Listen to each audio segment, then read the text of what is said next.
ஹாய்ங்க. நான் இவ்வளோ வருஷமாக துர்க்கி சிக்கன் தான் செய்கிறோம்னு தெரியாமையே செஞ்சுட்டு இருந்திருக்கேன். இப்போ இடையில ஒரு 2-3 வீடியோ பார்க்குறேன். துர்க்கி சிக்கன் சொல்லிட்டு போட்டால் அதில் நான் செய்கிற மெத்தட் தான் இருக்குது. ஆனால் அவங்க நிறைய மசாலா போடுறாங்க. அப்படி போட்டாலாம் அதில் அவ்வளோ டேஸ்ட்லாம் இருக்காது. நான் சிம்பிளாக போடுற இந்த மசாலாவில் நீங்கள் ஒரு தடவை செஞ்சு பாருங்கள். நீங்கள் எப்போ சிக்கன் எடுத்தாலுமே இந்த மாதிரி மெத்தடில் தான் நீங்கள் செய்யணும்னு நினைப்பீங்க. இதுக்கு வேறு எதுவுமே தேவையில்லை. ஒரே ஒரு தக்காளி பழம் 1/2 கிலோவுக்கு நான் காட்டினேன் பார்த்தீங்களா ஸ்க்ரீனில், அந்த ஒரு சைஸ் போதும். அந்த தக்காளி பழத்தை நல்லா நைஸாக அரைச்சிக்கோங்க. அது கூட கொஞ்சம் இஞ்சி பூண்டு பேஸ்ட்டு, உங்கள் காரத்துக்கு தகுந்த மாதிரி மிளகாத்தூள், மஞ்சள்தூள், மிளகு, சீரகத்தூள், அதோட இந்த தக்காளி பேஸ்ட்டு, உப்பு, அவ்வளோதாங்க இதுக்கு தேவை. வேறு எதுவுமே தேவையில்லை. ஒரே ஒரு டீஸ்பூனு எண்ணெய் ஊற்றிக்குவேன்.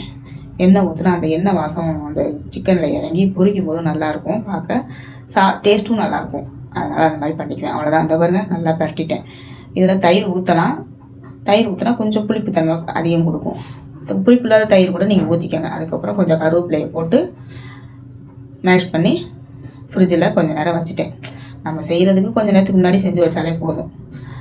இது துர்க்கி சிக்கன் சொல்லிட்டு வீடியோவில் பார்த்தா அவங்க தக்காளி பேஸ்ட் போடுறாங்க. அதாவது அந்த தக்காளி சாஸில் அது ஊற்றுறாங்க. நம்ம அதுக்கு பதிலாக ஃப்ரெஷ்ஷாகவே தக்காளி அரைச்சி ஊற்றினா அது இன்னும் நல்லாயிருக்கும்ல. சாஸ் எதுக்கு? சாஸ் எவ்வளோ ப்ரிசர்வேட்டிவ் போட்டு தயாரிக்கிறாங்களோ என்ன. நம்ம வெறும் தக்காளியை மட்டும் அரைச்சி ஊற்றினோம்னா செம்ம டேஸ்ட்டாக இருக்கும். நீங்கள் ஒரு தடவை செஞ்சு பார்த்தீங்கன்னா இதே தான் செய்வீங்க. ஆனால் நான் இத்தனை வருஷமாக இதுதான் செய்கிறேன்னு தெரியாமே செஞ்சுருக்கேன். இப்போ தான் இடையில பார்த்தேன் அவங்க கரம் மசாலா அது இதுன்னு போடுறாங்க. எதுக்கு? அதெல்லாம் தேவையில்லை. இந்த 2 மசாலா 3 மசாலா போதும். அதுவே நல்ல டேஸ்ட்டு கொடுக்கும். கடலை எண்ணெயில் தான் தாளித்தேன். அந்த கடலை எண்ணெய் வாசத்துக்கும் இந்த சிக்கனுக்கும் ரொம்ப டேஸ்ட்டாக இருந்துச்சு. கேட்டு வாங்கி சாப்பிடுவாங்க பிள்ளைங்க. இப்படி நீங்கள் செஞ்சு கொடுத்தீங்கன்னா. கொஞ்சம் கிரேவி வேணுன்னா இந்த பதத்திலே இறக்கிக்கோங்க. இல்லை நல்லா சுக்கா வேணுன்னா சுக்கா எடுத்துக்கோங்க. லாஸ்ட்டில் கொஞ்சம் கசூரி மேத்தி தூவிக்கிட்டேன்.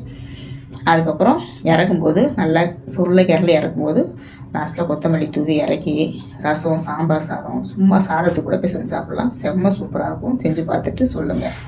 வீடியோவுக்கு ஒரு லைக்கும் கமெண்ட்டும் பண்ணுங்கள். ரொம்ப நன்றி.